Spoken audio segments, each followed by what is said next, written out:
2024 সালের 5 আগস্ট পরবর্তী বাংলাদেশের রাজনীতিতে এক নতুন সমীকরণ তৈরি হয়েছে। গত 1.5 বছর ধরে নিষিদ্ধ আওয়ামী লীগের কার্যক্রম, অন্যদিকে ভূমিধস বিজয়ের পর এখন সরকারে বিএনপি। কিন্তু রাজনৈতিক অঙ্গনে এখন সবচেয়ে বড় প্রশ্ন, দীর্ঘদিনের প্রতিদ্বন্দ্বী এই দুই দল কি গোপনে সমঝোতার পথে হাঁটছে?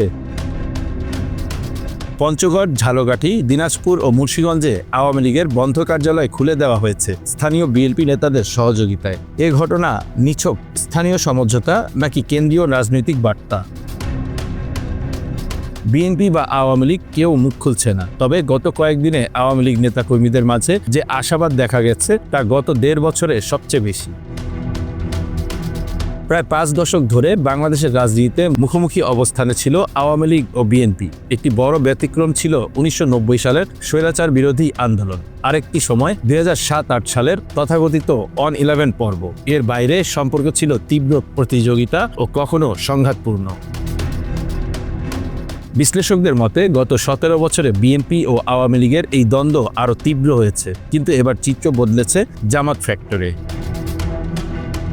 নির্বাচনে জামায়াতে ইসলামী দ্বিতীয় শক্তি হিসেবে উঠে আসার পর রাজনৈতিক সমীকরণে বড় পরিবর্তন এসেছে। ধর্মভিত্তিক রাজনীতির প্রভাব মোকাবিলায় বিএনপি কি কৌশলগতভাবে আওয়ামী লীগকে আবার রাজনৈতিক প্রক্রিয়ায় ফিরিয়ে আনতে চাইছে? নির্বাচন পরবর্তী সংবাদ সম্মেলনে বিএনপি চেয়ারম্যান ও প্রধানমন্ত্রী তারেক রহমান আওয়ামী লীগের নিষেধাজ্ঞা প্রসঙ্গে বলেন, আইনের শাসন নিশ্চিত করার মাধ্যমেই এর সমাধান হবে। তার এই বক্তব্য সরাসরি হ্যাঁ বা না নয়, বরং ছিল কৌশলী অবস্থান। এর আগে বার্তা সংস্থা রয়টার্সকে দেওয়া সাক্ষাৎকারে তিনি বলেছিলেন, জনগণ চাইলে সাবেক প্রধানমন্ত্রী শেখ হাসিনার সন্তানরাও রাজনীতিতে ফিরতে পারেন। তার এই বক্তব্য তখন রাজনৈতিক অঙ্গনে নতুন আলোচনার জন্ম দেয়।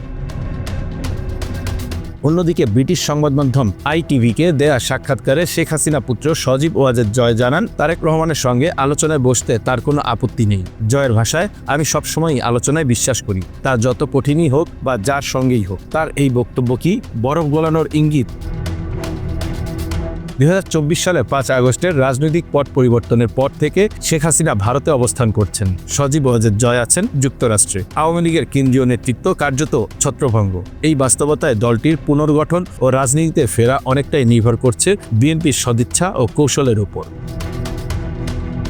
রাজনৈতিক বিশ্লেষকরা বলছেন, বিএনপির সামনে এখন দুইটি কৌশলগত পথ খোলা রয়েছে। প্রথম পথ, আওয়ামী লীগকে রাজনৈতিক প্রক্রিয়ার বাইরে রেখে একক আধিপত্য বজায় রাখা, যেটি স্বল্পমেয়াদে সুবিধাজনক হলেও দীর্ঘমেয়াদে রাজনৈতিক ভারসাম্য নষ্ট হওয়ার ঝুঁকি রয়েছে।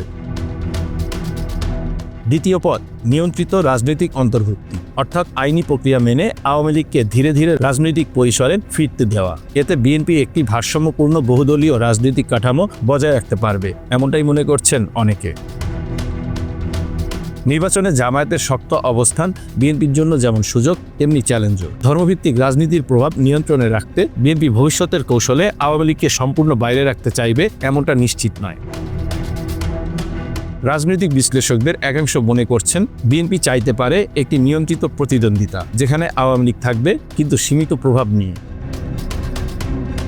তাহলে কি নিষেধাজ্ঞা উঠছে?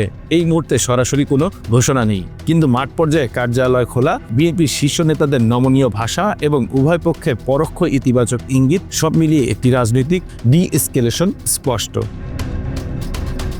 তবে আওয়ামী লীগ ফিরলেও তা শেখ হাসিনার নেতৃত্বে ফিরছে কিনা তা নিয়ে যথেষ্ট সংশয় রয়েছে। কেননা এর আগেই রাজনীতি থেকে অবসরের ঘোষণা দিয়েছিলেন সাবেক এই প্রধানমন্ত্রী। 5 আগস্টের পর পুত্র সজীব ওয়াজেদ জয়ের বক্তব্যেও এমন ইঙ্গিত রয়েছে।